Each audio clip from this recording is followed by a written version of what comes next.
Hi guys, and welcome back to my YouTube channel, Cooks by Carrie. If you're new here, I'm Carrie, and for today's Foodie Friday video, I'm sharing how to make these delicious lemon bars from the Magnolia Bakery Cookbook.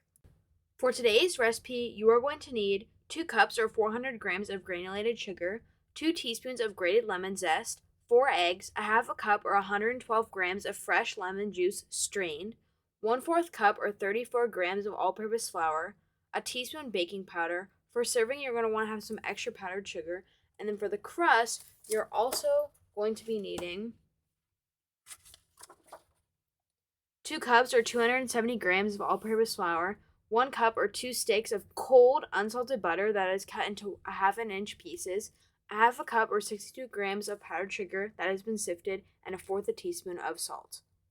Before I continue with this video, please subscribe, leave a thumbs up, comment down below what you'd like to see next, share this video with a friend, and hit that notification bell so you get notified when I post a new video. We have about 250 subscribers, which is crazy, and I have a goal of 1,000, and we're about a quarter of the way there. So let's help me reach this goal, and please subscribe.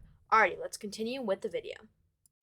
To start with this recipe, we need to prepare the shortbread crust. So to my food processor, I am adding in the flour, the salt, the powdered sugar, and the butter all at once. If you do not have a food processor, you could try using your blender. You could try mixing it just with like a pastry knife, which is like a type of tool that's used for pastries or something else. But I mean, it's really preferable to use a food processor or maybe a blender. And we're just going to pulse until we see some chunks together, but it's kind of like pea-sized chunks, like not that much, because we want to press it in with our hands. So we do not want a fully formed dough. Now it's time to add this mixture to my pan. So you're supposed to use a 9 by 13 inch pan. To be honest, I'm not exactly sure how big mine is. I think it was 9 by 13, but whatever pan you choose to use, just make sure to check it accordingly once we get to the oven stuff. But you want to squish it down with your hands and just make sure it's all level and even and a smooth surface. At this point, I also like to mention that the pan should be buttered, and then you need to line it with parchment paper. I didn't show that because I thought it was kind of boring, but just make sure you do that because you really want this to be easily removable. And I know you're probably like, aren't those sides of the parchment going to create like an ugly side of the bar? For some of them, yes, but the thing is, it's a little necessary, and it's a little hard to get the parchment off at the end, but it's really worth it because you want to be able to get those bars out nicely. Also, make sure that your oven is preheated to I believe it is 325 degrees. Yep, I just double checked the recipe and it is 325 degrees, so that's where you want to put your oven. Now it's time to throw the crust into the oven. So it's there for 375 and it's going to be in there for 25 to 30 minutes. I believe mine took 35, but my oven's wonky, so just start checking after 25 minutes. You want it golden brown and kind of looking set almost, which just means golden brown and it doesn't look like it's still raw. While the crust is in the oven, it is time to make the filling. To a bowl, I'm adding my sugar and my lemon zest, and I'm going to mix it all together with my hands. And this process is important because you're getting that lemon flavor nicely mixed up with the sugar. It's going to just create a really nice aroma and make sure that the sugar is all lemony.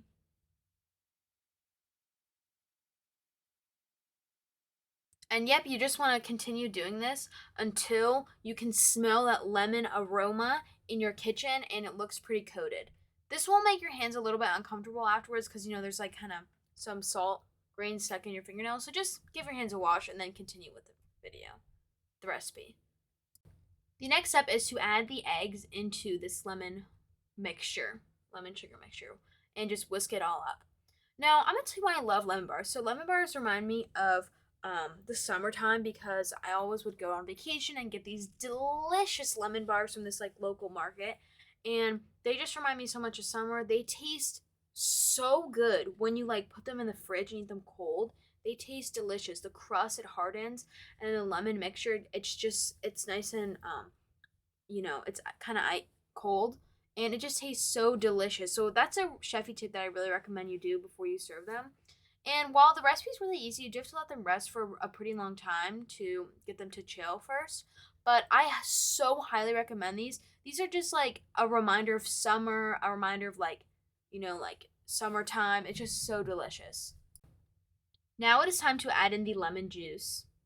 So just add it in and mix it all up and make sure that it's all combined because you have a pretty thick mixture already and then the lemon juice is pretty thin. So you just want to make sure that it all becomes one homogeneous mixture. Now it's time to add in the last ingredients, which is going to be the flour and the baking powder. Just add these in and mix it all up until it's one nice combined mixture.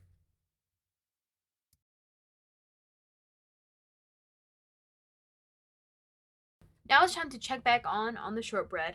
Mine took a little bit longer, maybe about 35 minutes. I would say just start checking at 25 minutes. You just want to look golden brown and look mostly cooked or all the way cooked. So nice golden brown like this.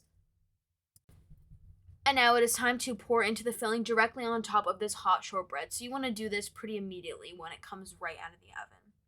So here's the mixture. You can see I'm just giving it a nice mix because you can see that it was sitting out for like about 10 minutes while I was waiting for the crust. So I just need to mix it to make sure that it was all going to be one mixture. And you can see it's a little bit foamy on the top. And sorry, it's a little out of focus here, but I just mixed it a little bit even when I poured it on the shortbread because I want to make sure it looked all the same. And sorry, it's a little out of focus here, guys. There we go. But yeah, directly on the hot surface, so just be careful, do this over your stove, and then you're going to pop it right back into the oven.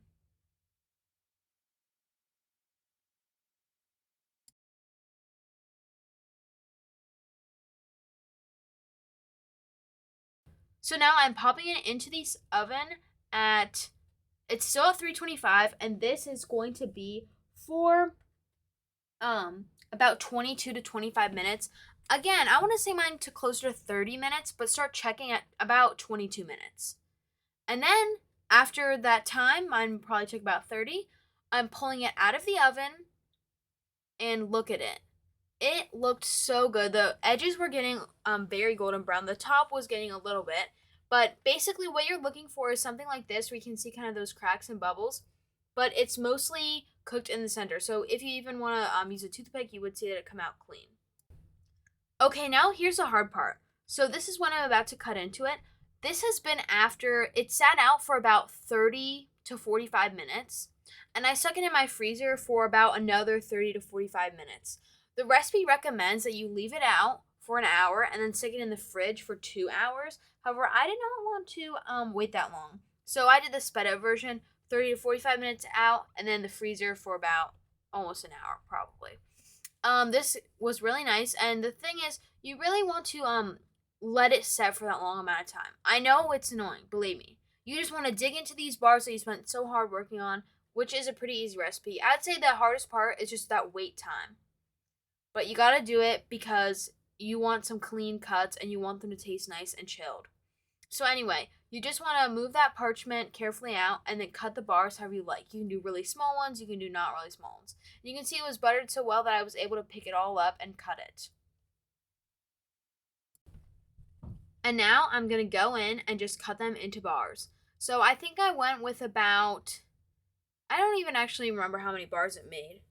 Maybe 12 to 16 bars, I would say, is about the size. But it's whatever you really think. Actually, yeah, I can honestly not even remember, and I made these just yesterday.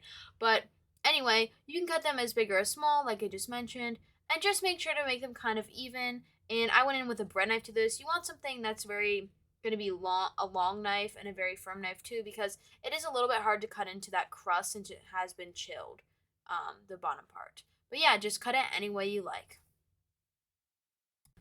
The last step for this recipe is to cut, well, we already cut them, I don't know why I just said that, but you want to sprinkle some powdered sugar, and you can see some of them got too many, like those two in the center, that's way too much powdered sugar. Really what I recommend is going really slowly, because you just want a little bit of powdered sugar on each of them. Just repeat until you've put a little bit on everything.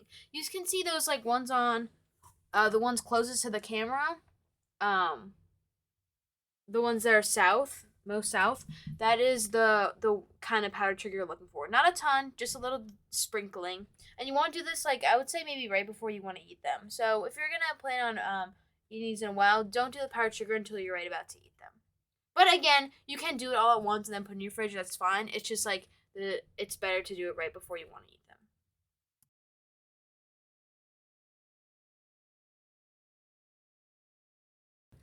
And here are those beautiful bars. I was so happy with them every time. This recipe does not disappoint. So good, so thick, so delicious. 10 out of 10 would recommend. Alrighty guys, that's it for today's video. Thank you all so much for watching. If you haven't already, please follow me on Instagram at Cooks by Carrie. I post lots of photos of the food I cook. Make sure to subscribe, like, comment down below, hit that notification bell, and share this video with a friend.